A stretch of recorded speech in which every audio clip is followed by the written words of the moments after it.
DTCP plot కొంటే land appreciation అనేది ఒక లాభం, శ్రీగంధం చెట్ల మీద వచ్చే ఆదాయం మరో లాభం. డబుల్ బెనిఫిట్ ఆఫర్ తో సిర్లసీమ 2.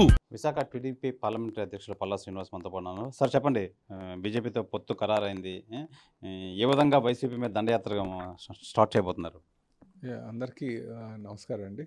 ఈరోజు ఏదైతే తెలుగుదేశం పార్టీ, జనసేన, బీజేపీ పొత్తు అనౌన్స్ చేశారో దాన్ని తెలుగుదేశం పార్టీ నాయకులుగా మేము స్వాగతం చెప్తున్నామండి.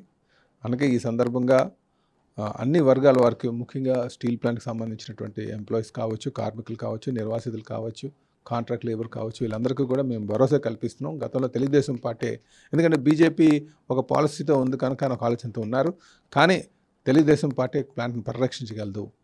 గతంలో కూడా వాజ్పేయి గారు ఉన్నప్పుడు, బీజేపీ గవర్నమెంట్ ఉన్నప్పుడే చంద్రబాబు నాయుడు గారు దాన్ని పరిరక్షించారు. ఈసారి కూడా పరిరక్షిస్తారని చెప్పేసి వాళ్ళకి భరోసా చెల్లిస్తూ, అలాగే ఈరోజు జనరల్ పబ్లిక్లో కూడా ఎక్కువ బీజేపీతో వెళ్ళమని చెప్పేసి ఐవీఆర్ఎస్ చేస్తూ వచ్చిందండి. ఎందుకు ఈ మాట చెప్తున్నానంటే, ప్రజలందరికీ కూడా ఈ దుర్మార్గపు పాలన, వైసీపీ పాలన అంతమొందించాలంటే కేంద్ర పార్టీల యొక్క సహాయ సహకారాలు కావాలి. లేకపోతే ఈ దుర్మార్గుడు ప్రజాస్వామ్యాన్ని కూని చేసేటటువంటి ఆలోచనటువంటి జగన్మోహన్ రెడ్డి గారు రేపు ఏ విధంగా అయితే లోకల్ బాడీ ఎలక్షన్స్ చేశారు, ఇక్కడ మన విశాఖపట్నం ప్రాంతం తీసుకుంటే విపిన్ కుమార్ జైన్ కుర్రాడు, ఆయన యాక్చువల్గా కాంగ్రెస్ వేశారు.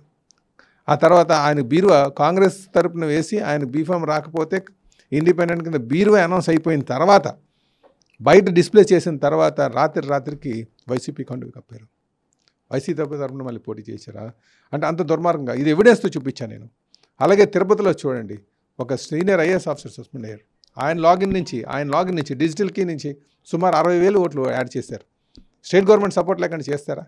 సో అరాచక పాలన. అలాగే ఎమ్మెల్సీ ఎలక్షన్లో 10th క్లాస్ చదువుకున్నటువంటి లేడీస్ లైవ్లో చెప్పినటువంటిది, ఏం చదువుకున్నామంటే నేను 10th క్లాస్ చదువుకున్నాను, మరి ఎమ్మెల్సీ ఎలక్షన్ ఎలిజిబిలిటీ ఉందంటే మాకు చెప్పారు ఎలిజిబిలిటీ ఉంది, మేము వేయచ్చు ఓటు అని చెప్పేసి. సో ఇవన్నీ కూడా సంఘటనలు చెప్తున్నాను. ప్రజాస్వామ్యాన్ని కూని చేసి అరాచకంగా అధికారంకి వద్దామని ఆలోచనతో జగన్మోహన్ రెడ్డి గారు ఉన్నారు కనుక ఈయనకి బుద్ధి చెప్పడానికి ఒక కేంద్ర పార్టీ ఒక సహాయ సహకారం ఉంటే బాగుంటుందని చెప్పేసి ఎక్కువ మంది నాయకులు కూడా భావించేది. కనుక మేము తెలుగుదేశం, జనసేన, బీజేపీ యొక్క పొత్తుని స్వాగతం పలుకుతుందని చెప్పి తెలియజేస్తున్నాం. సార్, అలాగే రానున్న ఎన్నికల్లో కూడా ఎలా ఓట్ల విషయంలో కూడా చాలా అవకతవకలు జరిగాయి, మీరు చాలా పోరాటాలు చేశారు, ఏం చెప్తారు దాని మీద?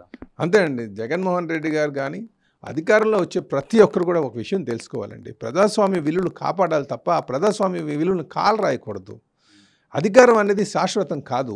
అధికారం శాశ్వతంగా చేసుకోవాలని ఇలా దుర్మార్గపు ఆలోచనలతో వెళ్తున్నారు. మీరు ఎప్పుడు కూడా పోటీ పడాల్సింది అభివృద్ధిలో పోటీ పడకంట కేవలంగా అడదారుల్లో చేద్దాం అనుకోవడం, ఈ ఓట్లు తారుమారు చేయడం, వాలంటరీ వ్యవస్థను తీసుకురావడం, అందులో ఎక్కడెక్కడ ఓట్లు తొలగించడం, అవతల పార్టీ వాళ్ళని తొలగించడం, అవతల పార్టీ వాళ్ళని చెదరగొట్టడం, ఇలాంటివన్నీ చేస్తున్నారు. అంటే అపోజిషన్ పార్టీ వాళ్ళు ఓట్లు తొలగించడం, అలాగే వాళ్ళ ఓట్లు చెదరగొట్టడం, అదేదో అధికారంలో ఉన్న పక్షానికి లబ్ధి కూరేటట్టుగా చేయడం చాలా దారుణం అన్నాను. అధికార దుర్వినియోగం అంటాం, దుర్మార్గపు పాలన అంటాం. ఇలాంటివి మానుకోవాలని చెప్పి తెలియజేస్తున్నాం.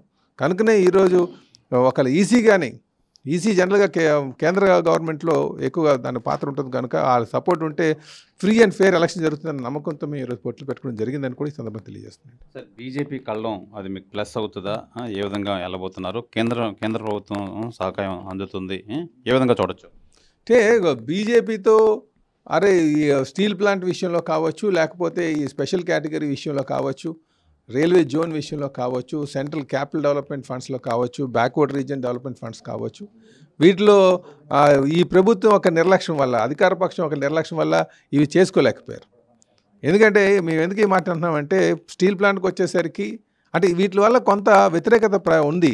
అలాగే మైనారిటీస్లో కానీ ఆ రిజర్వేషన్ తీసేస్తారేమో అని చెప్పేసి కొంత అభద్రతా భావం కొన్ని సెక్షన్స్లో ఉంది, ఎస్సీస్లో కానీ, ఎస్టీస్లో కానీ, లేకపోతే మైనారిటీస్లో. కానీ ఈరోజు తెలుగుదేశం పార్టీ స్టేట్కి సంబంధించినటువంటి స్వప్రయోజనాలనే స్టేట్ గవర్నమెంట్ చూస్తుంది కనుక కేంద్రం మీద ఒత్తిడి తీసుకొచ్చైనా సరే మనం పరిరక్షించుకోవచ్చు. కనుకనే అన్నాను, కొంత వ్యతిరేకత ఉన్నప్పటికీ కూడా మెజారిటీ వాళ్ళు రేపు ఎలక్షన్ జరగాలి, ముఖ్యంగా ఎలక్షన్ జరగాలి, ఈ దుర్మార్గపు పాలనని మనం అంతం అందించాలి, ప్రజాస్వామ్య విలువలు కాపాడాలి అంటే, ఇక్కడ ఫ్రీ అండ్ ఫెయిర్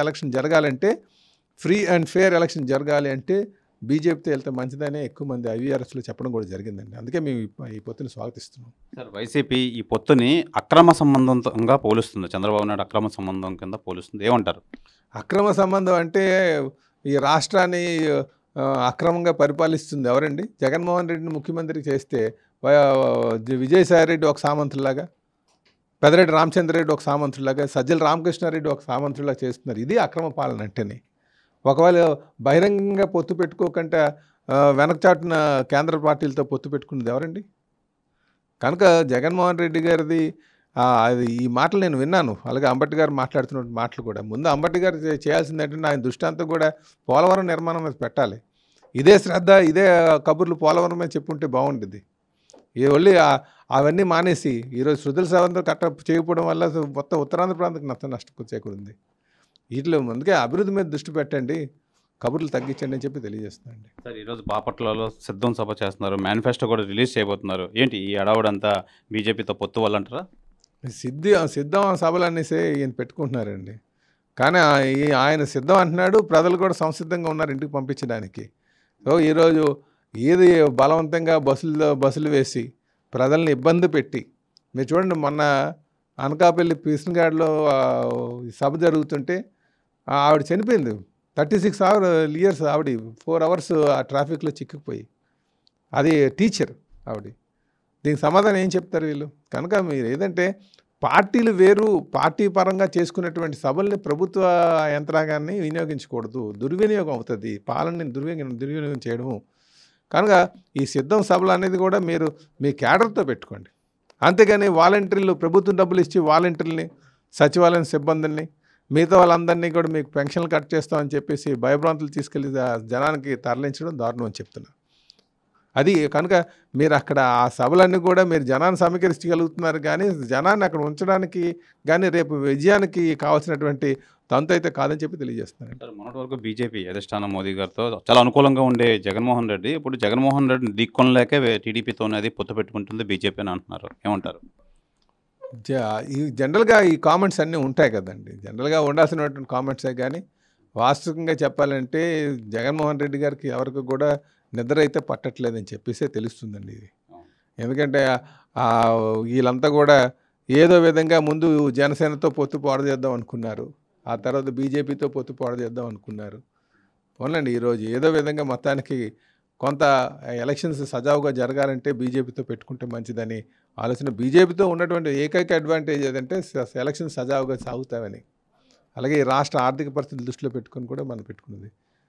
కనుక వీళ్ళు ఎన్ని అనుకున్నా సరే రేపు ప్రజలు ఆదరించేటువంటిది వైసీపీకి ఇంటికి పంపించేటటువంటి పొత్తు అని చెప్పేసి తెలియజేస్తుందండి. సార్ ఇప్పుడు బీజేపీతో ఇప్పుడు మీరు అలయన్స్ అయ్యారు, ఇంతకుముందు జనసేనతో అలయన్స్ అయినప్పుడు టికెట్లతో చాలా తర్జన పడాల్సి వచ్చింది. ఇప్పుడు మళ్ళీ బీజేపీ కూడా యాడ్ అయింది. ఏం చెప్తారు అసలు? టికెట్ రాలేని నాయకులకి ఏం చెప్తారు మీరు? అందరూ ఒకటేనండి. ఇప్పుడు టికెట్లు రానటువంటి నాయకులు కావచ్చు, టికెట్లు పొందినటువంటి వారు కావచ్చు, జనసేన కార్యకర్తలు కావచ్చు, బీజేపీ నాయకులు కావచ్చు, అలాగే తెలుగుదేశం పార్టీ మొత్తం క్యాడర్ అంతా కూడా ఏమనుకుంటుందంటే ఒకే ఒక లక్ష్యం, బీజేపీ, తెలుగుదేశం, టీడీపీ ఒక లక్ష్యం, జగన్మోహన్ రెడ్డి అన్నవాడిని ఇంటికి పంపించాలి. కనుక చిన్న డిఫరెన్స్లు ఉన్నా సరే అన్నీ సర్దుకుంటాయని చెప్పి తెలియజేస్తాడు. నియంత పాలన పోవాలంటారా ఫైనల్గా? ఖచ్చితంగా నియంత పాలన పోవాలి. ఈ గాడి తెప్పినటువంటి రాష్ట్రాన్ని మళ్ళీ గాడిలో పెట్టాలి. దానికోసం అందరి దృష్టి ఉందని చెప్పి తెలియజేస్తాడు. ఇవన్నీ కూడా సర్దుమణిగుతారు ఖచ్చితంగా. నమస్కారం. ఇది 2024లో ఈ నియంత పాలన పోవాలి. ఏదేమైనా జనసేన, బీజేపీ, టీడీపీ అనేది అధికారంలోకి వస్తుంది. అన్ని సీట్లు కైవసం చేసుకొని మంచి పరిపాలన ఇవ్వడానికి మేము ముందుకు వస్తున్నామని చెప్పి టీడీపీ విశాఖ పార్లమెంటరీ అధ్యక్షులు పల్లా శ్రీనివాస్ అయితే తెలియజేస్తున్నారు. కెమెరామెన్ అజయ్తో సూర్యకృష్ణ టీవీ విశాఖపట్నం నుంచి. మరిన్ని వీడియోస్ కోసం ఛానల్ ని సబ్స్క్రైబ్ చేయండి, లేటెస్ట్ అప్డేట్స్ కోసం వాట్సాప్ ఛానల్ ని ఫాలో చేయండి అండ్ లింక్ డిస్క్రిప్షన్ లో ఉంది.